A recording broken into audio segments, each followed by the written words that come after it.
starting to unpack that section B on dance history and literacy. The section where all of the long questions are literally living their best lives. Yeah, the longest section of the two. So if you think about it, when you approach this section, it can be a little bit overwhelming because 3 out of the 4 questions in this section are worth 25 marks each in total. But then also, if you think about it, those 25 mark questions are actually broken up. So it's not like you're getting an entire question of 25 marks, boom, klar, and you need to complete everything. That question is actually divided into smaller little sections. So maybe the first part is out of 10 marks, and the next part is also out of 10 marks, and the last part is out of 5 marks. And that gives you your 25 mark question in total. So when you're approaching those questions and when you're approaching the section specifically, keep that in mind.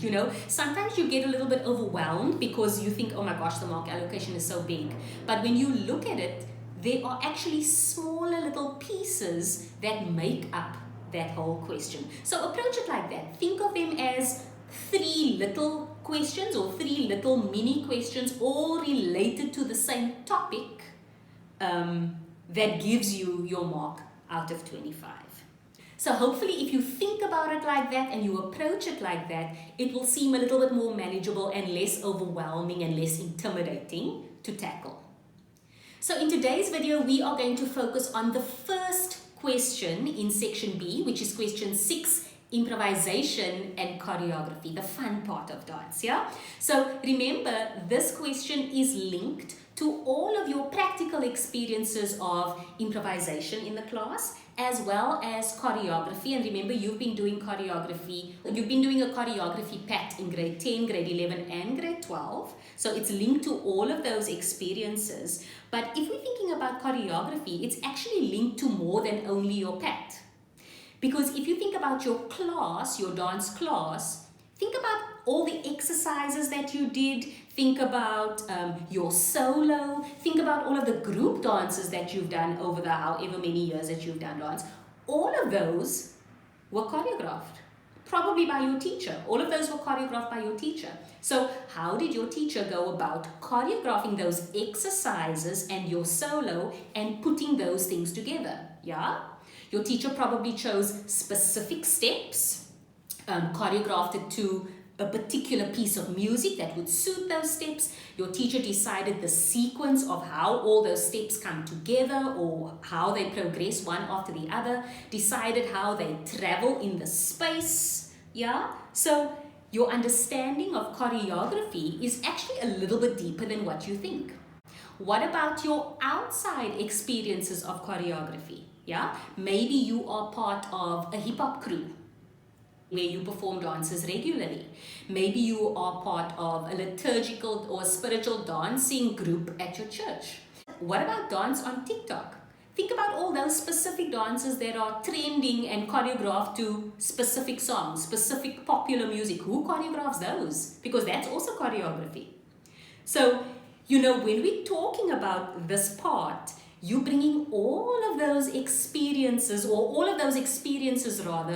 add or contribute to your understanding of choreography, yes, but also of improvisation. Okay, so let's talk about improvisation now. Yeah, so what is improvisation? Guys, we improvise every day of our lives. We use improvisation in ordinary tasks. We improvise all the time. What is it? Essentially, it's to do with solving a problem, right? Improvisation is about probably solving a problem. So let's make an example. Say, for example, you arrive at school and you need to write an exam that day, and you discover just before you step into the exam that you forgot your blue pen at home, which you need to write with. Yeah. So you've got a couple of options here and you've got to make a decision quickly. So maybe you decide, okay, I'm going to ask this particular friend of mine because I know that friend has a lot of stationery and they will have an extra blue pen for me. Maybe you decide, no, actually, I don't want to ask anybody else for a pen. I don't want anybody else's pen. So I'm just going to use this pencil that I have with me to do my whole exam. Okay, maybe that's not the greatest option or the greatest choice, but that's the choice that you've made in that moment and you need to go with it. So it's about quick thinking, thinking spontaneously, and going with whatever it is that you've decided in that moment. Or maybe you are riding your bike to school and you get a puncture, right? So what are you going to do in that moment? What are your options? Okay, so maybe you've got a puncture kit in your bag and you've experienced this before, you've had a puncture before, so you kind of know what to do. So you decide, okay, now I'm actually going to fix this puncture on the way. That's what I'm deciding to do. But maybe then you realize, oh my word, but I don't have a pump with me. So now what am I going to do? Oh, there's a petrol station close by. I'm going to go and pump it up over there.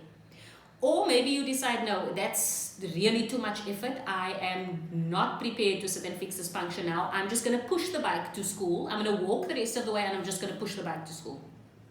Okay, so what are you doing when you are improvising? You are using critical thinking in order to make a decision in the moment, and then you've got to go with it. So how does this relate into dance? Yeah, what is the problem in dance? So usually we call this the stimulus, right? So the stimulus is what is a stimulus? The stimulus is that outside thing, that outside element, yeah, that causes you to react. So if you think about a stimulus, what are the sorts of things that could be the stimulus? So it could be a prop. Maybe you've been given a prop and you need to create movement with that prop. It could be a picture, a specific image. Maybe your stimulus is text or a word or a poem. Maybe your stimulus is music.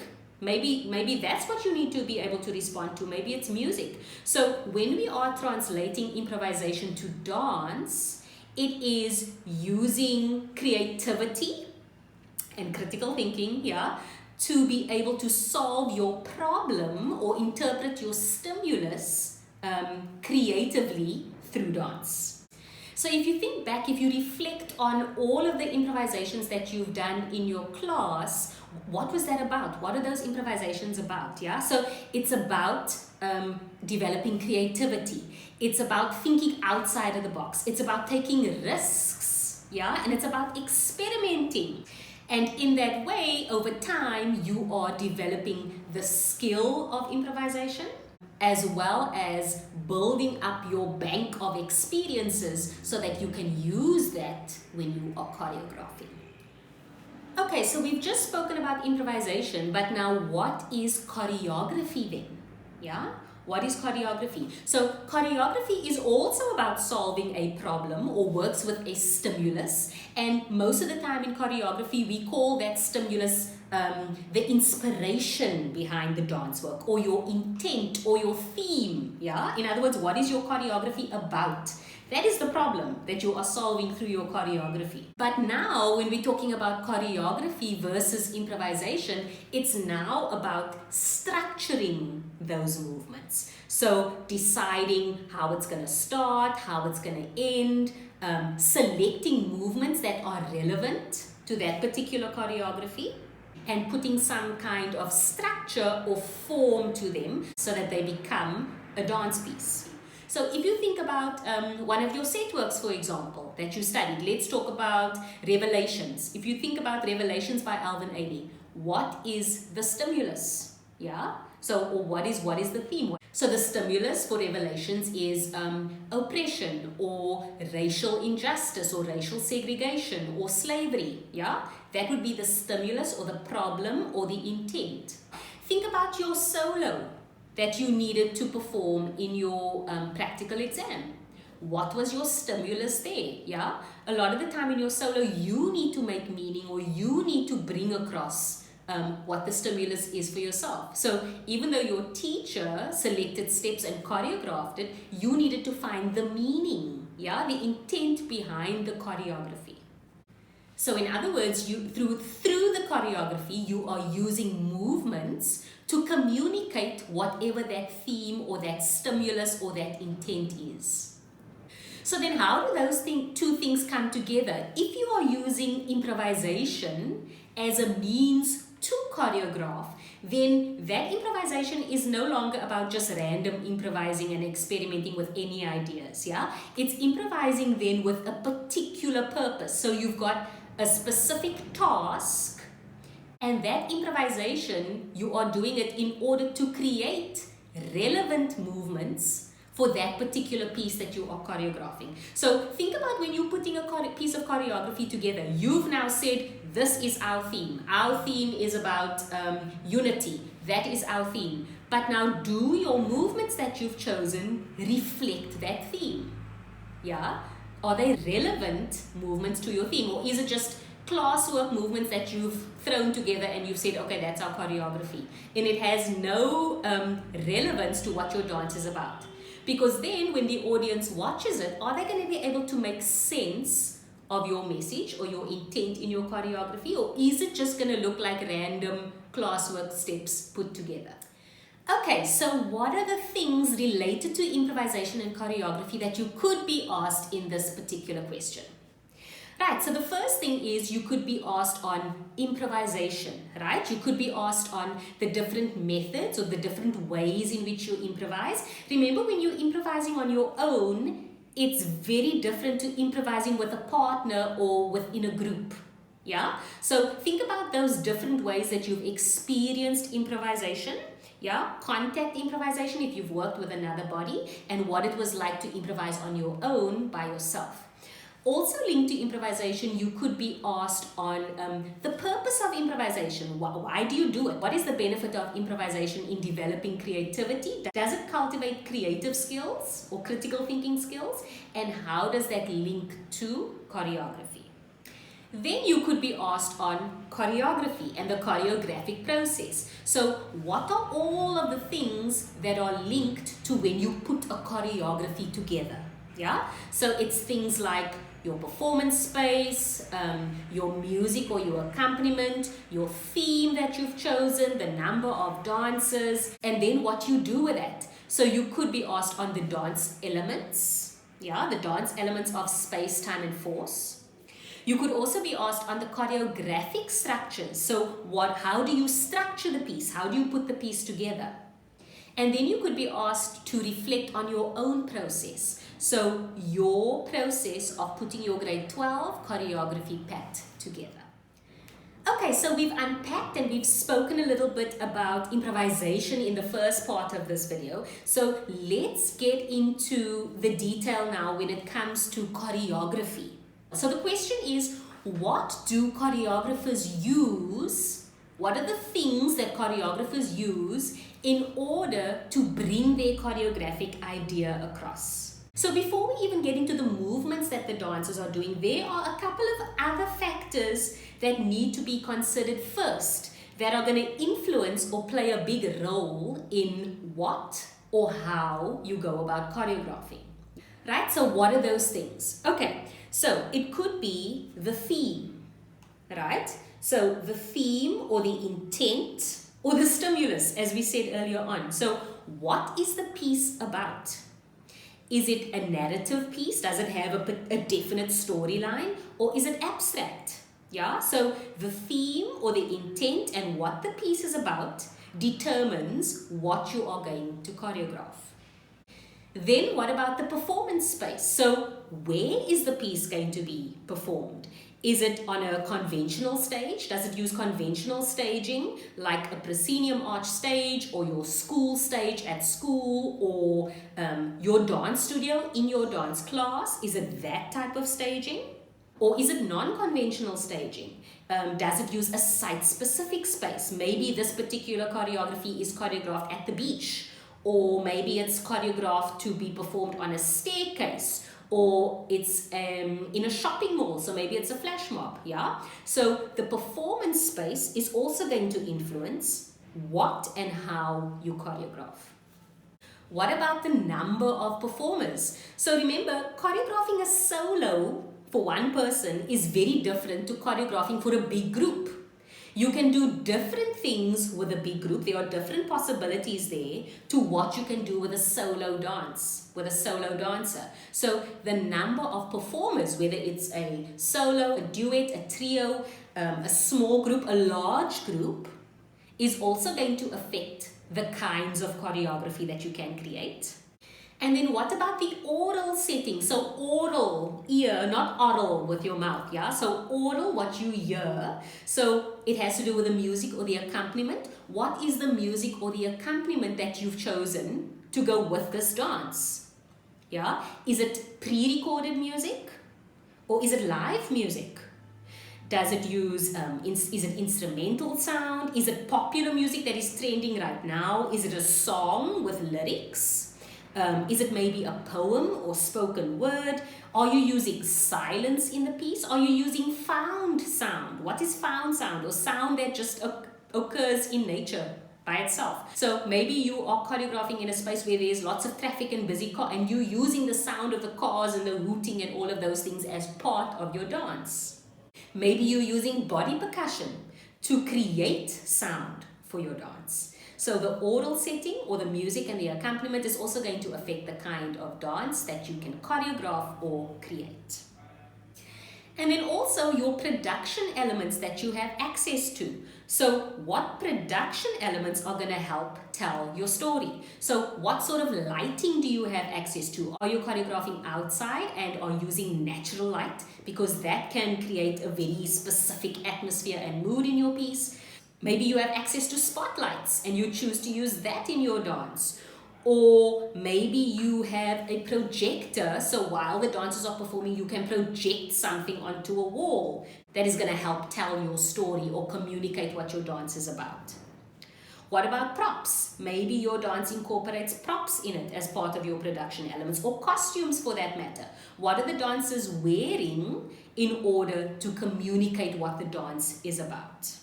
So if we think about those 5 things that we've mentioned now, and I specifically didn't put them in order or number them, because if you think about a choreographic process or a creative process, everybody's method or way of doing it is different, right? So if you think about choreography, some people are visual and are inspired by the space. So, you know, maybe if you're a visual person, maybe you've decided, okay, I saw this long corridor at school with all of the classroom doors next to one another, and I can just picture all of the dancers coming out of those doors, moving in and out of them, closing the doors and opening. I can just see the patterns that are being created, and that's my starting point. That's my idea for my choreography. And you work from there. Other choreographers are very musical, so they need to have the music as the starting point before they can go any further, yeah? So maybe their first step is, I need to select the right song. I need to find the right piece of music, and that's going to be the starting point of my ideas, and then all of the other things are going to fall into place. So, you know, I think that's the challenge when you are choreographing in a group, as you are in your choreography pad. It is how to successfully blend all of those opinions, all of those ideas, all of those ways of working, different ways of working, all of those choreographic strengths and weaknesses, yeah, and taking them and putting them together and working collaboratively towards a common vision for your choreography. Okay, so once all of those things are in place, now the fun part begins, right? Now's the time that you get to play around with the movements. So if we think about the process of choreography, you've got to have a choreographic toolbox, right? What are the things that you're going to use in order to bring across your idea? So the first thing is the movements, right? Because we are talking about dance after all. We're not talking about something else, we're talking about dance. So the first thing that you're going to need to consider is your movement. So what sort of movements are going to help communicate your idea? Yeah. So you've got to be thinking about, okay, so am I going to use traveling movements? Does that go with what my theme is about? Am I going to use gesture maybe and everyday movements? Maybe that will support my theme better. What genre of dance am I going to use? Is it going to be a fusion of a couple of different styles? And then also, if I have more than one dancer, what are the relationships going to be between the performers? Or is there going to be partner work? Are they going to do lifts? Are they going to mirror one another? Are they going to lead and follow? Are they going to create different formations within the space? So you're thinking about all of those sorts of things in relation to movements that are going to help you communicate your idea. Okay, so once you've thought about and selected your movements which are relevant to your piece, what do you then do with them? Yeah, what do you do with those movements? So you're going to use your dance elements, right? So your dance elements of space, time, and force. And yes, we're now speaking about space, time, and force after we've already spoken about movements. But remember, all movements use space, time, and force. So those movements that you've selected, what are you going to do with them to spice them up a little bit? Yeah, what are you going to do with them in order to bring across your idea?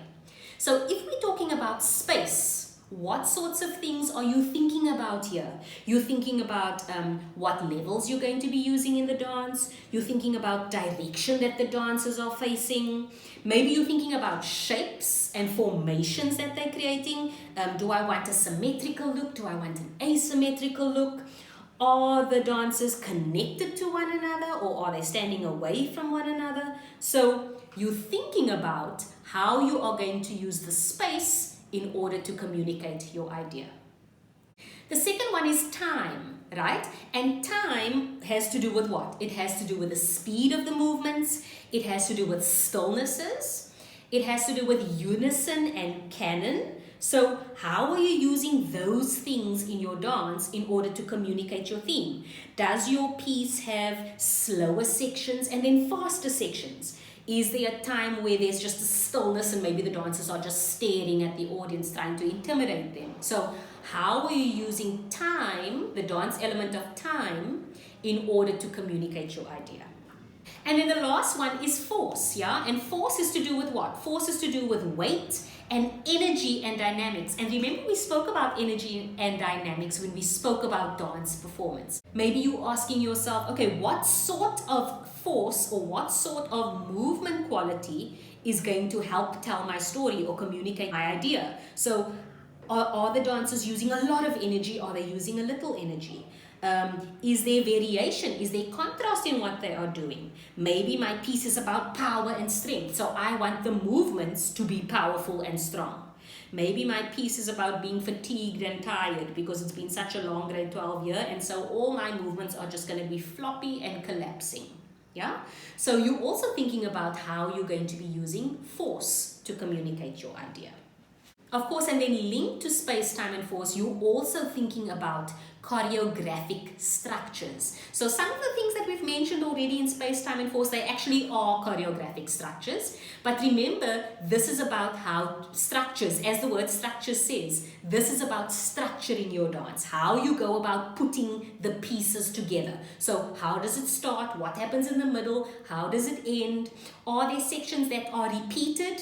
Is there repetition somewhere in the dance? Am I using a particular form or structure to put my dance together? So if you think about music, if you think about songs, songs have a particular structure. So it will have a verse, then a chorus, then a verse, then another chorus, then a bridge section, and then it goes back to a verse or a chorus. So the song has a particular structure. So dance can also form a particular structure. Maybe you've got certain sections that come back and repeat themselves, and you've got another section that is in complete contrast to everything that happened before. So when you're thinking about choreographic structures, you're thinking about what are the building blocks. I've now selected all my movements. I know how I'm going to use space, time, and force, but now how do I put the pieces together?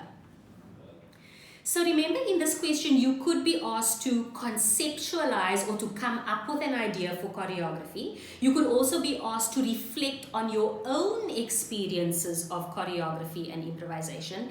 But in addition to that, you could also be asked to analyze images, yeah? So, and those images are probably going to be about space, time, and force. So can you recognize those choreographic elements, those dance elements that we've spoken about earlier in the video? Can you recognize them in a picture? So far in the video series, we've looked at videos to analyze, yeah? But remember, in your question paper, you're not going to get a moving video, unfortunately. You're going to be getting a still image, a still black and white image, actually. So it's going to require a little bit of imagination on your part in order to kind of put together what happened just before that moment and what happened after. Because remember, the picture is capturing a moment in time. So you've kind of got to use your imagination to figure out what happened to get into this movement and what is probably going to happen as they come out of this movement. So having said that, let's look at a few examples of pictures in which we're going to analyze space, time, and force. Okay, so let's look at our first image for analysis, and for this one we're going to use this image of Alvin Ailey American Dance Theatre, and we're going to be looking specifically at how they have used the dance element of space, right? So what are the things that we are looking for when we are talking about space? Okay, so let's look at levels first. So how have the dancers used levels, high, medium, and low in terms of their positions, yeah? How have the dancers used levels in this particular image? Also, let's look at the direction that they are facing. How have they used directions? Are they all facing one direction? Are they different directions? What about their eye focus? That also has to do with direction. So how have they used direction in this particular image? Then we're looking at things like shape and patterning. So what is the shape that they are creating as a whole in terms of their grouping? Is the shape asymmetrical? Is it symmetrical? What about the shape of the individual dancers within the bigger shape? Yeah? Are they connected to one another? Are there negative spaces in between the dancers? So those are the sorts of things that you are looking for when we are talking about analyzing space. Right, let's look at our second image, and for this one we are going to look at the dance element of time. So remember, time has to do with what? Time has to do with speed, it has to do with stillness, it has to do with unison and canon. So for this particular picture, let's talk first about the timing. Yeah, how would the dancers at the bottom, the male dancers who are throwing the female dancer into the air, what would be important in terms of their timing in order to throw her up like that? Yes, and we're saying throw, and we know throw has to do with force. Yeah, even though we're not speaking about force right now, it's happening in this picture. Remember, we said everything is linked. So how would the timing affect this movement? How would the timing affect whether they would be able to successfully get her into the air like this? What would happen if they threw her into the air at different times? Versus what would happen if they worked in unison and were all perfectly timed and threw her at the same time simultaneously into the air? How would that affect the movement? Secondly, what about the speed of that throw? How quickly or slowly would they need to be able to throw her into the air to get her into that position? Would it be a slow throw or would it be a quick throw? Yeah? And then of course we said this image, this image captures a moment of stillness, but we hope that when they threw her into the air, they would throw her with enough speed and force that she would actually be able to hover there, to suspend there a little bit before she actually came out of it. So there's like a breathing moment, a moment of pause before she comes out of it. And in speaking about coming out of it, what would they need to do in order to catch her successfully? What would be important in terms of their timing? Would they need to catch her in unison? Would they all need to work together? Or could they catch at different times? Yeah, so when we're looking at time, we're looking at elements of timing, we're looking at speed, we're looking at stillness, and then we're looking at things like unison and canon.